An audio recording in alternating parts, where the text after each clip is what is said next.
When I was cleaning our apartment, I found a hidden note from my boyfriend's ex-girlfriend warning me to leave him, and now every red flag I ignored is flashing brighter than ever. My boyfriend Steve, 30 male, and I, 28 female, have been together for 2 years and have been living together for 8 months now.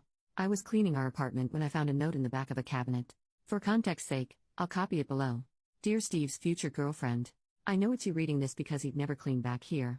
I'm putting this here because I'm leaving him soon and want to warn you about him. 1. He will not clean. 2.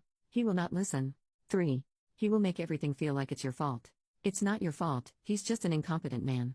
I'm leaving him, I suggest you do the same. Best wishes, Natalia. I read the note and brought it to show to him and hear his response. He immediately ripped it up and said not to listen to it, that she was crazy and untrustworthy. I told him that the fact that he hasn't found it in the 5 years since they broke up is a red flag to me because it does mean he's never cleaned back there and that he has been cleaning less and less since I moved in. He told me that it wasn't a problem before the note, this is just his ex continuing to manipulate and ruin his life and I was letting it work. We continued to argue along the same lines and I eventually left to spend the night at a friend's place. Steve has been a great boyfriend so far. He gets along with my family. He has given me gifts and flowers and always tells me how much he loves me. He's not wrong that the cleaning hasn't really been brought up before. The note made me realize it had been less and less and that we needed to have a full conversation. He texted me afterwards saying he's sorry that I felt like I had to leave but that it's a jerk move for me to take a note over our 2-year relationship and to leave him and our pets alone. I don't know what to do or what to believe right now. I'm contemplating trying to find and reach out to Natalia. Her name in real life is pretty unique so I think I could find her. Steve thinks I should come back home and let it go, that his past shouldn't affect our future. I feel like I could be the jerk because everything Steve has said about Natalia does make it sound like she was manipulative and petty throughout their relationship, but I don't know what to trust. Edit, I realized I didn't clarify enough about the points, especially the cleaning. When we moved in together 8 months ago, the cleaning was 50-50. Since then, he's been doing things less and less and I'd say it's at like 70-30, maybe 60-40 if he listens to me right away, it depends on the week. I have to remind him to do things like bring his plates to the sink or take out the trash and I didn't have to before. The dishes will pile up unless I do them, to the point where he's had leftover food mold on the plates. I'm not a confrontational person so I was just asking him to fix it when it came up. The note made me reflect on it more and try to have an actual full conversation, and I will say I didn't feel listened to when I talked to him about it. I tried to use the note to start a conversation about cleaning and he got so stuck on the fact that I was listening to his ex instead of him, that he wouldn't listen to what I think are valid concerns. He thinks I'm letting the note have confirmation bias so no matter what he says I'll think he's in the wrong. Also, I didn't leave him permanently, this all happened yesterday and I only spent one night at a friend's because I didn't feel like our conversation was going anywhere last night and he wouldn't let me sleep until I let it go. I'm going back today and wanted to get advice and feedback before I do. Edit 2, I appreciate all your comments. I'm heading back to our place now. My plan is to first apologize for immediately bringing him the note without thinking of his feelings and validate that it's hard to have an ex's message found. That being said, you're all right that I've been letting the cleaning stuff get away. I don't want to be in a relationship where I have to ask him repeatedly to clean. It was pointed out to me that he should have cleaned the shelves during his move from his ex's place. The fact that it hasn't been touched in 5 years is forcing me to take the note seriously. I don't want to throw away 2 years so I am going to ask him to come up with some clear cleaning expectations with me and designated chores. I will make it clear that cleaning is absolutely a deal breaker for me. It's his decision on how he wants to respond. Update, I followed your advice from the last post and tried to have a calm discussion with Steve.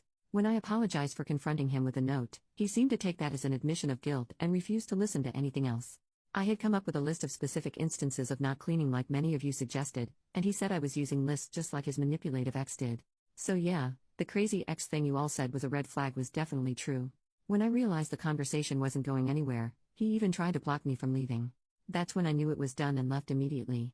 2 years down the drain, but I'm glad I had the wake-up call before it was too late. I will let him cool off and then will ask my brother to come with me to grab my things while he's not there. He has a strict work schedule so I think it'll work out. I am planning on leaving a note there, but probably a little longer with the advice to not show it to him. I'm leaving it in the exact same place, so if he doesn't learn his lesson about cleaning, it'll come to haunt him. All he has to do is clean. The biggest surprise out of all of this is that I didn't reach out to Natalia, she reached out to me. Apparently he borrowed his friend's phone to call her screaming that she's ruining his life still. The fact that she blocked him and he still had her number memorized just further confirms he was the crazy ex, not her. Natalia found me on social media and wanted to make sure I was okay and was especially concerned that he'd gaslight me like he tried with her. I thanked her for leaving me the note and saving me time.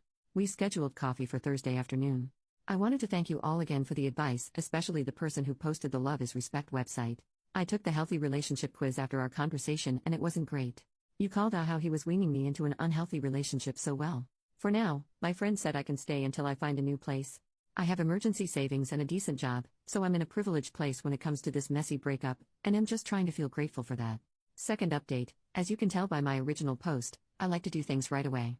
It was definitely a mistake to bring him the note right away, but doing the things I did this morning right away was not a mistake as it allowed me to save my pets. First, I want to respond to the comments saying I broke up a 2-year relationship over a note and chores. No, I broke up a 2-year relationship because when I tried to come up with solutions to an unequal situation, his response was to yell and try to convince me there was no problem except me. The final straw was when he physically blocked me from leaving the house after he was screaming at me. That is not okay, and no one should stay with a man who responds to conflict like that. Now onto the actual update. I wound up texting the post to Natalia last night and she thought it was great. She, like some of you, asked me about the pets. For context, one of the things Steve and I connected on was our love for little creatures. It's why I thought he was such a great guy, because if he could take such intricate care of his lizard, he could do the same with me. I was very wrong. He has one lizard he bought before me, and then we bought 2 frogs together.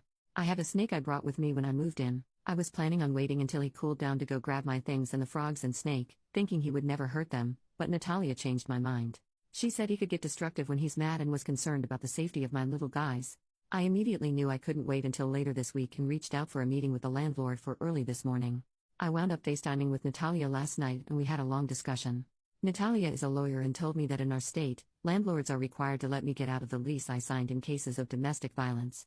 She also told me that his yelling, gaslighting, and refusing to let me leave are all types of abuse. It's definitely hard for me to sit with that, but the Love is Respect relationship quiz helped me also realize that a bit more last night.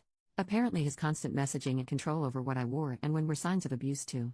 Anyway, this morning Natalia volunteered to come talk to the landlord with me alongside my brother. As soon as he heard the word lawyer, he was on top of it and said it could break the lease, but would still have to pay for all of August even though I'm leaving 3 days early. I felt like that was fair. He also messaged Steve to say the apartment needed to be empty for emergency maintenance all day today so I could pack my things.